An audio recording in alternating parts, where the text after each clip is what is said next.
Hello friends, welcome to my YouTube channel Sangeeta classes. तो friends, आज हम आपके लिए कुछ महत्वपूर्ण नोट्स लेके आए हैं जो जीन पियाजे के हैं। क्योंकि फ्रेंड्स, जीन पियाजे से प्रश्न आते ही आते हैं और इन नोट्स को पढ़ने के बाद आपसे जीन पियाजे से बनने वाला कोई भी प्रश्न छूटेगा नहीं। तो वीडियो स्टार्ट करने से पहले आप हमारे चैनल को लाइक, सब्सक्राइब और शेयर जरूर कर लें। चलिए फ्रेंड, समझते हैं जीन पियाजे के सिद्धांत को। तो जीन पियाजे एक मनोवैज्ञानिक हैं जो स्विट्जरलैंड के हैं। इन्होंने 6 से लेकर 12 वर्ष तक की उम्र के बच्चों पे अपना अध्ययन किया। जीन पियाजे ने व्यापक स्तर पर संज्ञानात्मक विकास का अध्ययन किया।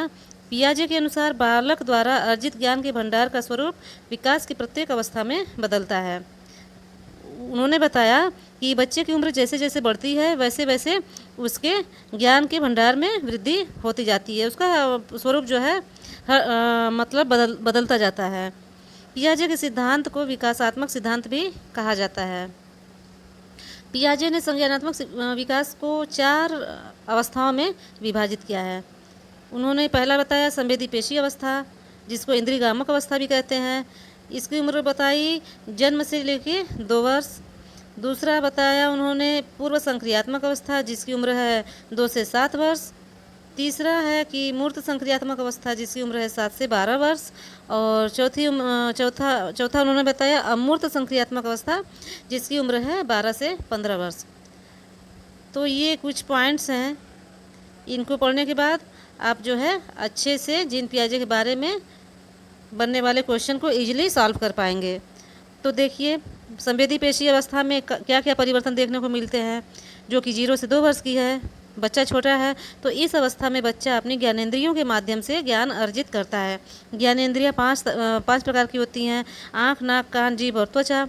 तो इन ज्ञानेंद्रियों की सहायता से बच्चा वस्तुओं, ध्वनियों, स्पर्श और रसों एवं गंधों का अनुभव प्राप्त करता है। ये मतलब कि बच्चा जो है, अगर जैसे बच्चे को भूख लगी है तो बच्चा रोएगा, रो के अपनी भावनाओं को व्यक्त करता है। तो इस तरह से जो है ये सारे पॉइंट्स जो हैं, ये देखिए नीचे जो दिया गया है, ये नीचे पॉइंट्स हैं। तो ये सब मोस्ट इम्पॉर्टेंट जो है पॉइंट्स हैं। इन्हें अगर आप अच्छे से पढ़ लिए, समझ लिए, तो इनसे बनने वाला कोई भी प्रश्न जो है आपका छूटेगा नहीं। और ये सारे जो पॉइंट्स हैं फ्रेंड, पेपर में आते ही आते हैं, इसीलिए हमने इन्हें कवर किया है। ये देखिए, वस्तु स्थायित्व जो है ये भी आता है, ये भी मोस्ट है। इंद्रियां, संवेदनाएं, तो ये सब जो है अनुकरण की क्षमता किस उम्र में पाई जाती है, तो ऐसे करके प्रश्न बनता है। तो आप जब पढ़े रहेंगे तो आप इजीली उन्हें सॉल्व कर पाएंगे। तो हम कहेंगे कि आप इन पॉइंट्स को जो है अपनी एक कॉपी बनाइए और उस पर नोट जो है नोट कर लीजिए, ताकि आप इसे अच्छे से पढ़ के समझ पाएँ। ये अवस्थाएं जो हैं मोस्टली हैं जीन पियाजे से। दूसरा है पूर्व संक्रियात्मक अवस्था, जिसकी उम्र उन्होंने बताई है 2 से 7 वर्ष। तो इस अवस्था में आत्मकेंद्रिता, जीववाद, सूचकता, विभेदीकरण शब्द आते हैं। ये सारे शब्द जो हैं पेपर में पूछे जाते हैं। आत्मकेंद्रिता पूछता है, जीववाद भी पूछता है, सूचकता भी है, विभेदीकरण भी है। पूछ देता है कि ये, मान लीजिए जीववाद पूछ दिया है कि जीववाद जो है बच्चे के अंदर किस अवस्था में पाई जाती है। तो अगर आपने इसे अच्छे से पढ़ा है तो आपसे जो है ये प्रश्न छूटेगा ही नहीं, बिल्कुल नहीं छूटेगा। तो इसलिए जो है आप इसे अच्छे से पढ़िए, समझिए। उनके अनुसार जो है जीववाद का मतलब ये होता है कि बालक प्रत्येक चलने फिरने वाली निर्जीव वस्तु को भी सजीव समझने लगता है।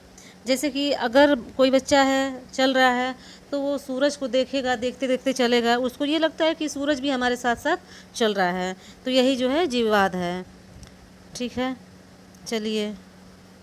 और तीसरी अवस्था जो है मूर्त संक्रियात्मक अवस्था, जिसकी उम्र है 7 से 12 वर्ष। तो इस अवस्था में मूर्त चिंतन, तार्किक चिंतन और पलटावी गुण आदि बच्चे के अंदर विकसित हो जाते हैं। क्योंकि बच्चा 7 से 12 वर्ष का है, अब उत्तर बाल्यावस्था है उसकी, तो बच्चा समझदार हो गया है, तो उसके अंदर ये सारे जो है गुण विकसित हो जाते हैं। तो आपको बस इतने ही याद करने हैं कि पलटावी गुण है तो किस अवस्था में बच्चे के अंदर देखने को मिलता है, तार्किक चिंतन है, मूर्त चिंतन है।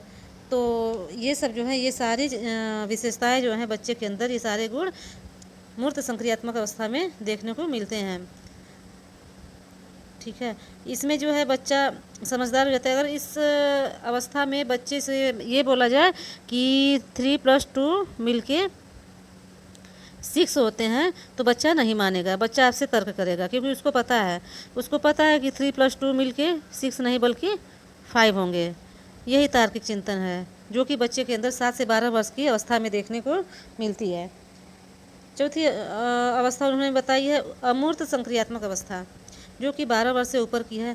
तो आप इसमें समझ सकते हैं 12 वर्ष से ऊपर का बच्चा काफ़ी समझदार हो गया है, तो उसमें अमूर्त चिंतन, औपचारिक चिंतन और उच्चतम अवस्था आदि जैसे शब्द उसके लिए प्रयोग किए जाते हैं।